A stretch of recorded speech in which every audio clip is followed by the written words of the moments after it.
How's it going, folks? Welcome to FoundFlix. On this Ending Explained, we're looking at the long-awaited 28 years later, where 28 years after the rage virus outbreak, a group of survivors live on a small island. When one of the group leaves on a mission to the mainland, he discovers secrets, wonders, and horrors that have mutated not only the infected, but other survivors. It took a staggeringly long time to get a proper follow-up to 28 days later. Unfortunately, both director Danny Boyle and writer Alex Garland have returned to shepherd the new trilogy.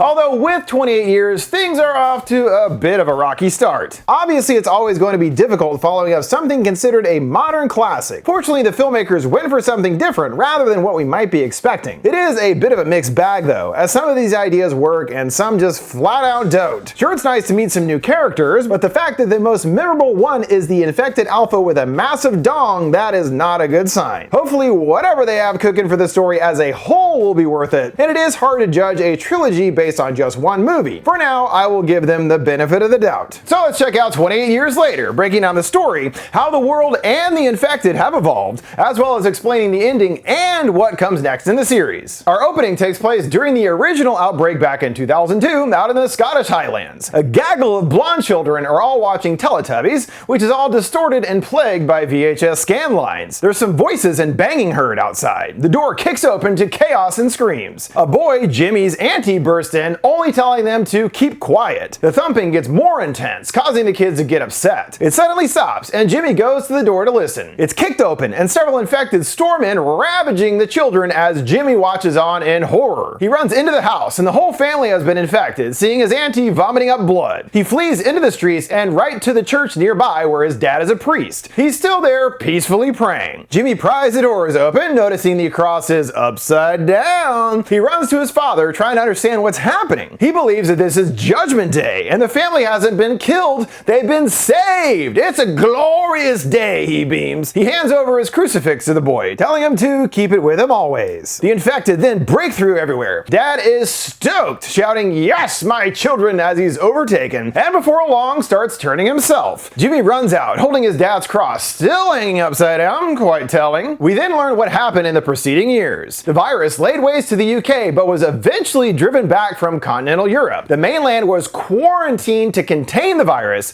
and any survivors were left to fend for themselves. Basically, they left the UK to deal with the virus, and the rest of the world pretty much just moved on. With that in mind, we pick up 28 years later on the remote Holy Island. The occupants there have been able to reconstruct a simple village life. They get to work catching fish, doing repairs on bikes, which is their primary form of transportation, or chopping wood and what have you. As for weapons, bow and arrows are their main tools, seeing people constructing new arrows. It's business as usual for most of the town folk, except for one young lad, Spike. It's a big day, his dad tells him as he wakes him up. Spike gets loaded up with supplies for his upcoming mission, but elects to leave his knockoff Power Ranger guy behind. "I'm a man now, no toys for me." Jamie is preparing some breakfast and grills him immediately with a checklist of supplies. Spike is shocked to see bacon on the table, and Jamie brushes off that some lady brought it around. Spike tries to share with his dad, but he insists that his boy have it all. Regardless, he saves a piece. Breakfast is interrupted by his mama going nuts upstairs, flinging stuff around the room. Jamie excuses himself to go see her.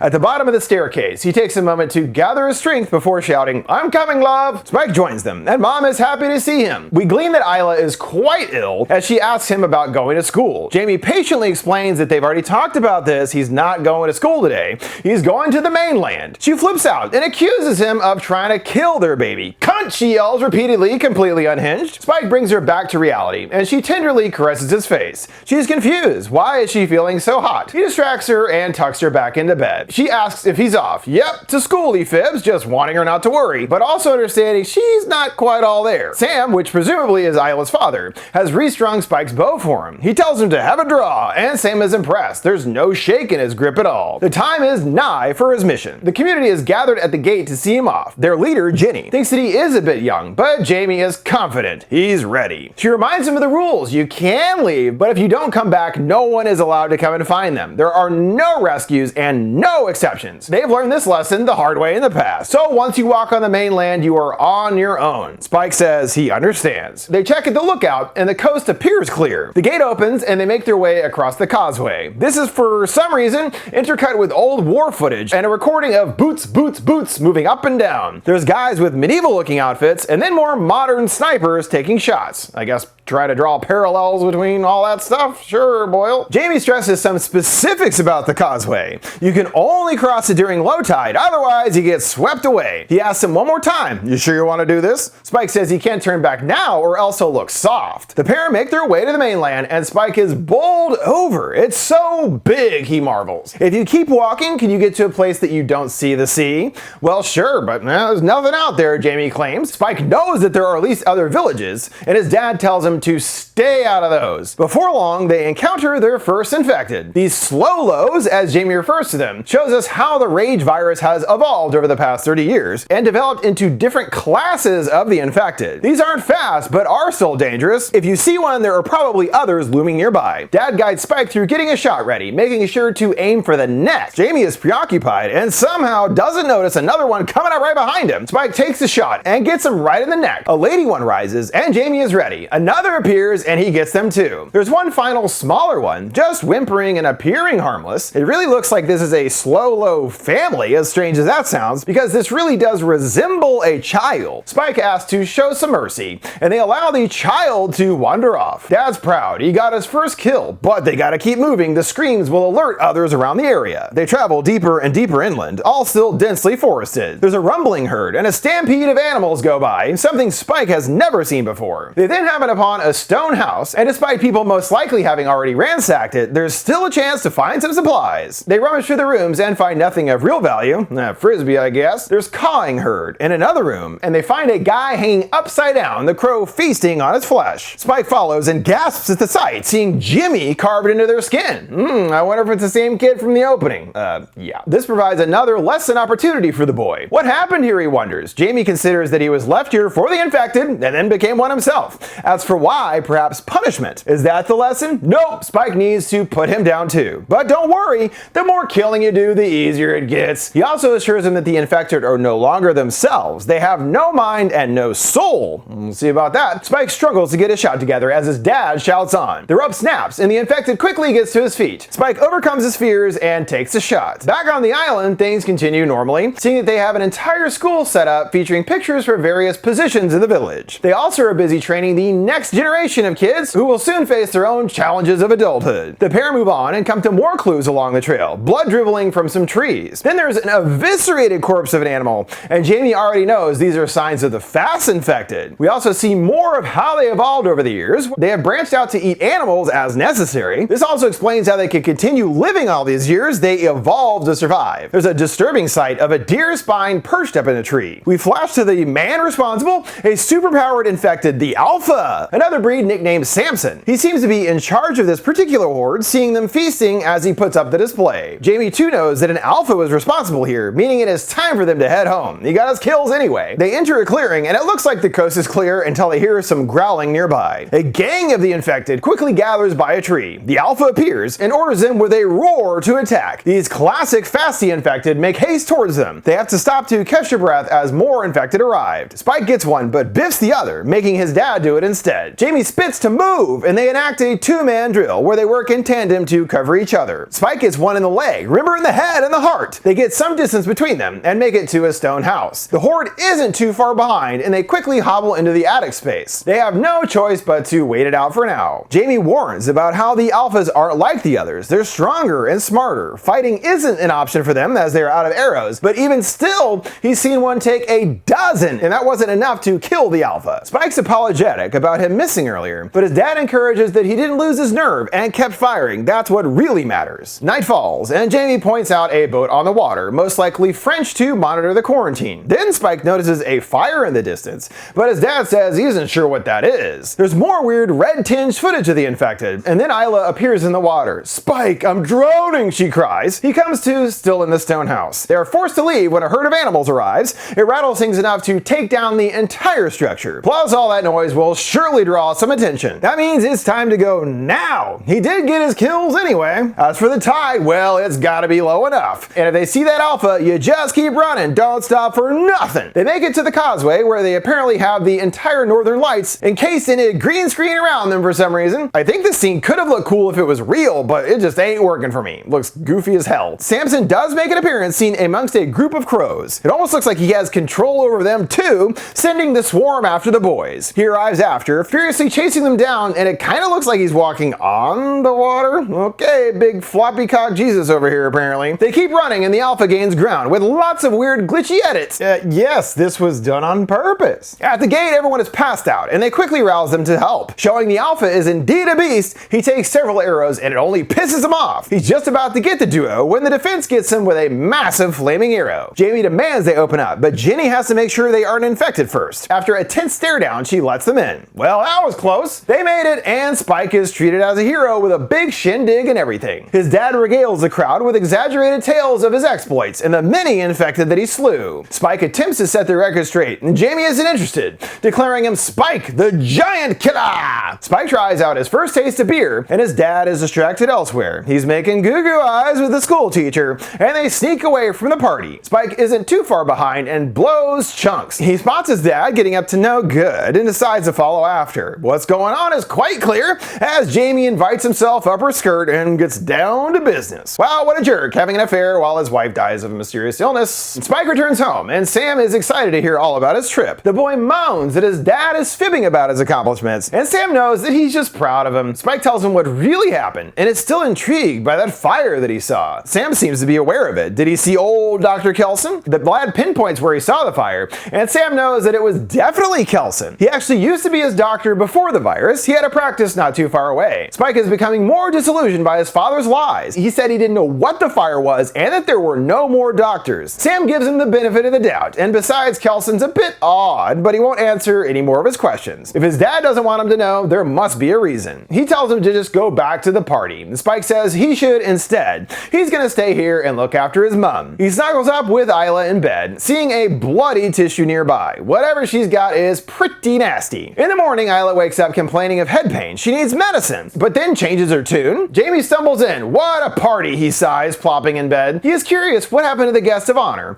and Spike replies glumly that he just came home. They cook some more breakfast, and Spike presses him about the fire. Why did he lie about the doctor? He realizes he must have been talking to Sam, and calls him a bloody fool for putting those ideas in his head. Yeah, he might have been a doctor years ago, but he's playing Looney Tunes now. Jamie had his own encounter with that fire before. Back then, you could smell the dead everywhere, but as time pressed on, they had to spread where they looked for resources. When they came to that fire, the stench of death was unlike anything they had ever experienced. They crossed a ridge, revealing stacks and stacks of corpses, men, women, and children. In the middle was Kelson and a huge fire, all meaning he had actually dragged all those bodies there. But why? The group was even more alarmed when Kelson caught their gaze and gave them a friendly wave, inviting them to come on down. Yeah, join the party, guys. They turned and ran, and that was 15 years ago. Spike is baffled. Does he want Mom to die? He's insulted by the question, and Spike demands to know what's really wrong with her then. He seems to honestly not know, and Spike then asks the big question. If Mom dies, is he gonna be with Rosie? This draws his papa's ire, growling to watch his mouth, and gives him a smack. Spike slinks back upstairs to his mom, and Jamie follows. The lad tries to draw a line in the sand, pulling a pocket knife on his father, telling him to stay back. Jamie quickly disarms him,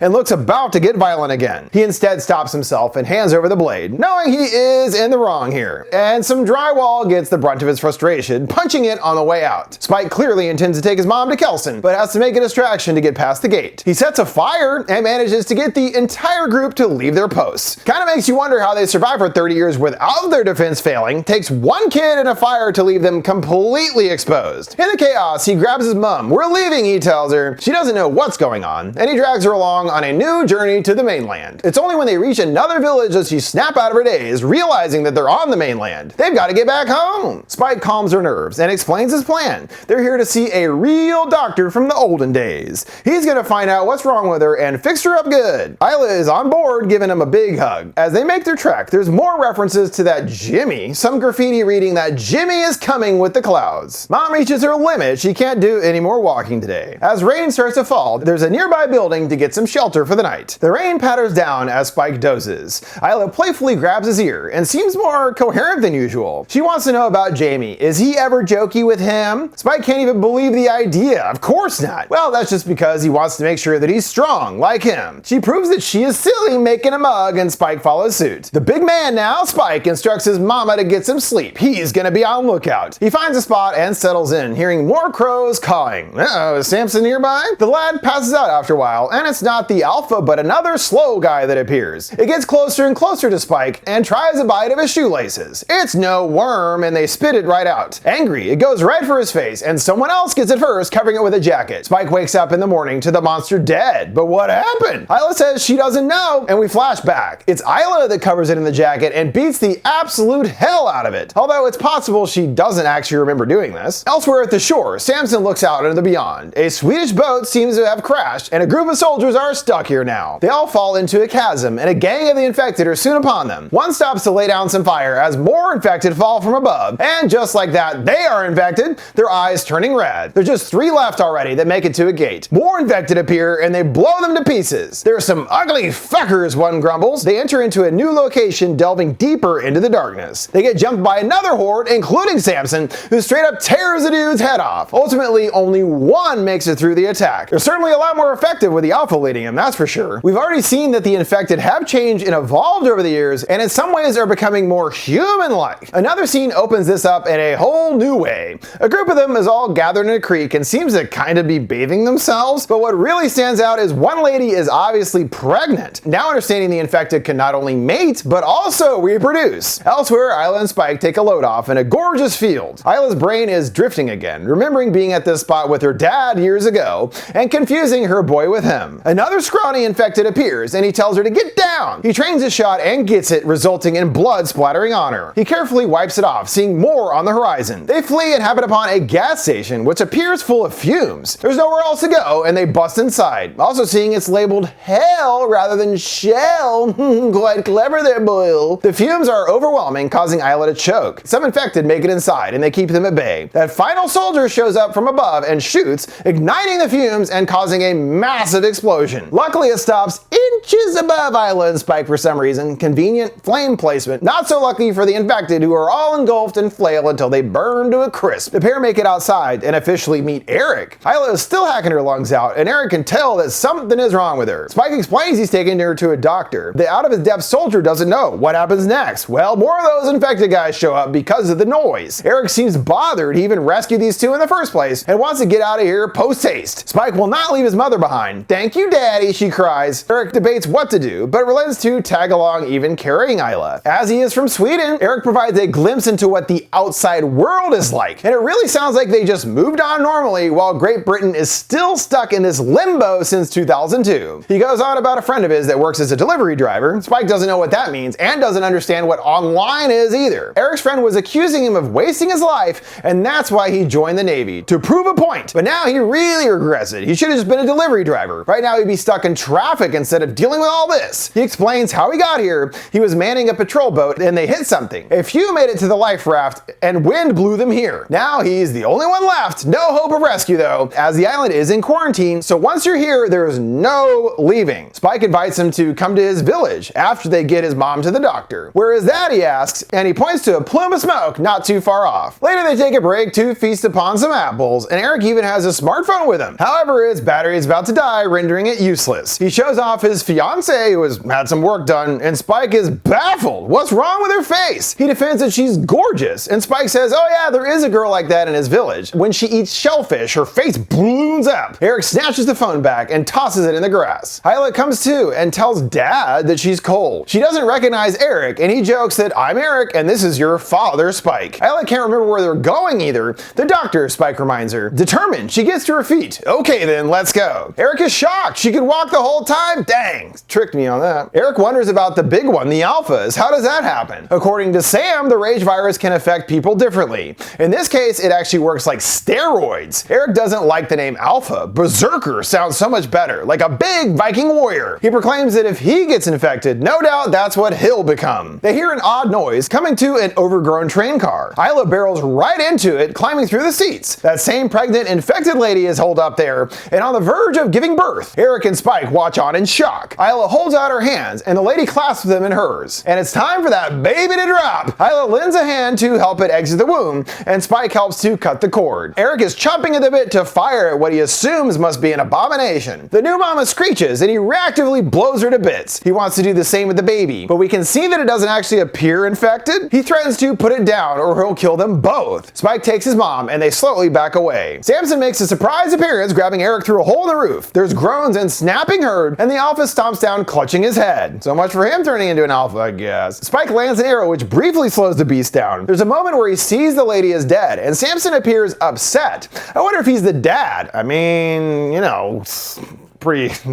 you could see the appeal. He's got a big wiener. Either way, it shows us that he actually does care about this lady. He's not just a mindless zombie. Samson pursues them through the cars, busting down the doors. Spike riddles him with arrows, but it does not do much. They exit the back of the car, and Samson is right upon them. They're about to be destroyed until a blow dart lands in Samson, stunning him in his tracks. It's the elusive Dr. Kelson, covered in Cheeto dust, or iodine as he details later. It works to keep the infected away. Kelson collects Eric's head and knows all about the alpha. He's been around here for a few years now, and generally keeps his distance. Spike confirms his identity and tells him the reason they're here. Please help my ma. Oh, and we got a baby too. Kelson guides him down the river, and they come across several massive pillars of bones. What is this? Spike marvels. Why, it's the Bone Temple boy. He doesn't say that, but yeah. He teaches him a relevant Latin phrase, memento mori, remember you must die. For years, he's collected infected and non-infected into these structures, because in the end, they are all alike. We are all bones. This is a monument to each and every one of them, a temple. Spike touches it and knocks a few off, but it's no big deal. He's curious about Eric. Did they know him? Spike tells him he saved their lives, and with that, Kelson wants to add him to the collection. There's a raging fire, and he plops his head right into a makeshift smoker. Steam whistles, and the doc moves it off the fire. He removes a fresh skull, stripped mostly bare. He washes the rest of the gunk off, and it feeds down the river, starting the circle of life anew. Poor Eric, he smiles, and hands the skull to Spike, tasking him to find him a spot. Spike fills him in on the newborn. It was birthed by an infected, but she is not infected. How interesting. The magic of the placenta, Kelson somehow replies with a straight face. Is he here for the baby? Nope, it's for his mom. Kelson does a series of basic tests on her, and from what he can determine, she has cancer. He's convinced of this due to masses on her breast and lymph nodes that he found, as well as her particular kind of brain fog. Spike is blindsided. Can he make Isla better? Doc lets him down. It's simply not possible. As he confirms, yep, the cancer is gonna kill her. He can't say when exactly, but it will be sooner rather than later. Spike is unable to accept this reality. They traveled so far to get here. Isn't there anything he can do? Afraid not, son. That's life for you. Isla takes him in a hug, and his emotions pour free. She regrets. She should have told him, and that's all she can say. Doc slinks amongst the bones, and she gives a little nod of approval. Maybe the doc can't help her, but he can help.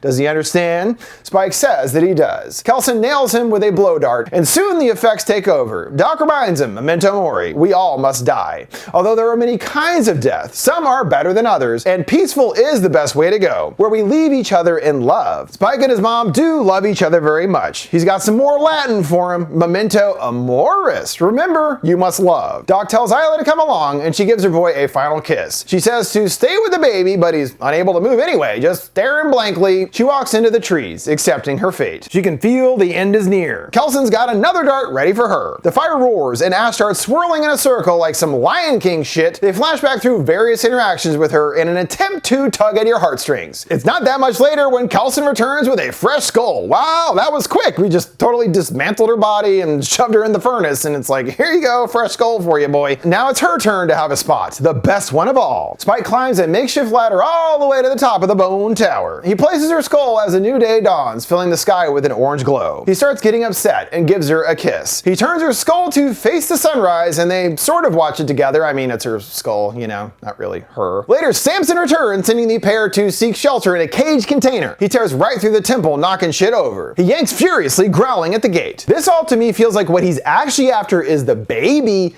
His baby. Promise. He vanishes from view and appears on the other side and punches right through the ceiling, grabbing the doc. He violently shakes him around, and Spike gets a dart, jamming it into his arm. With that near disaster, Kelson thinks that perhaps it is time for him and the baby to go home. Spike makes the long trek back to Holy Island, passing by several now familiar sights on the way. Then it's 28 days later, and Spike didn't actually return home. He just left the baby along with the letter to explain things. He tells his dad not to come looking for me. He'll come back when he's ready. He wants to keep walking until he can't see the sea. He tells his dad he did find Kelson, and he was in fact a kind man. Ginny finds the baby dangling on the gate, and the note clarifies she's okay. Please be kind, the note concludes. Her name is Isla. Hearing this, Jamie loses it and goes right for the gate, tearing it open. He intends to go right for his son, but can't get too far thanks to the tide. No, Spike! He screams. He's a man now. Spike is busy poking a fish on a fire and hears weird hooting and hollering from up on some rocks. Down the road a piece, there's an infected standing there. They sprint right for him, and Spike times a shot and nails it in the chest. There's more where that came from as they round the bend, and Spike makes a run for it. One goes right for the fish, gobbling it down. Another chases Spike, and he comes to a wall of rocks. There's nowhere to go. He loads another arrow and gets him right in the noggin. A voice calls up from above, seeing someone with long hair wearing a tracksuit and an upside-down cross necklace. Ah, the return of Jimmy, now an adult. And he still has his papa's cross. Jimmy compliments his aim, but there's too many coming for even a young warrior like himself to handle. Just then, several more track-suited hooligans join the fun. He asks if they can step in. It would be our pleasure. He orders to attack, and things get real silly. They really are like Power Rangers or some shit, leaping around and flipping all over the place. It is so incredibly goofy. It is a massive tone shift from even moments ago. Like, what the hell is up with these goons? Jimmy's gang works together and handily destroys the infected, leaving some hung upside down. How's that? He chants, and they all do the crane position, echoing his word. Jimmy formally introduces himself to Spike, and they shake hands. Let's be pals, he smirks. Well, Jimmy's all grown up into quite a weirdo with a cult/gang all donned in blonde wigs. Specifically, this look and the name is a reference to children's entertainer Jimmy Savile. His career after his death all came crashing down when it was discovered that he was a diddler. The whole point is showing us how people can be misremembered and misinterpreted, and if they really are stuck in 2002 in a sense, maybe those allegations never actually came out, so no one knows any better. Well, that was certainly a weird note to end things on, but we actually do have a pretty good idea of where things are going next, because we even have a trailer already for the sequel, The Bone Temple, coming out in January. There are several threads introduced that look to be getting a lot of screen time in The Bone Temple based on the trailer. It really looks to be Kelson's movie in a lot of ways. I mean, he did make the Bone Temple after all, but based on the scenes glimpsed, it looks like we'll be seeing his experience during the initial outbreak on a train ride. There's also a pile of bodies scene, and someone starts to crawl out. Did he maybe hide to save himself? Then we see his little hovel, and there's pictures of him younger with a woman, most likely his wife that he lost. It really looks like we'll be getting a lot more of his backstory, and most likely see how he came to build the temple in the first place. He's also seen further interacting with Samson, and actually attempting to touch him. Could there be a new alliance forming there? Or this could just be a flashback. Then there's another character definitely stepping a lot more into the spotlight, Jimmy, along with his gang of blonde wig weirdos, which now also includes Spike, even with his own wig. Yep, looks like he is forced to join the crew. We get a little bit of insight into just how deranged the gang is, seeing them taking a group of humans hostage in a bar, understanding that they don't just kill the infected. Jimmy just seems totally nuts, killing or at least fucking with anyone that is unfortunate enough to cross their path. Then we see Jimmy's group do make their way to the Bone Temple. There's one shot of Kelson with what sure looks like Jimmy behind him. It makes me a bit worried for him, but the climax of the trailer has Kelson setting a ring of fire and appearing to trap some goons in the temple. So maybe he will get the upper hand in the end. Overall, Bone Temple looks to be an interesting direction to develop various plots of the first movie, and we'll see how it goes. Supposedly part 2 will end with Jim, Cillian Murphy's return, and presumably set the stage for him to become much more prominent in the third. That'll do it for this Ending Explained for 28 years later, but don't forget you can send me requests for any movies you'd like to see me cover on my social media accounts or down in the comments below. Make sure to like, subscribe, and follow. Thanks for watching FoundFlix. See you next time.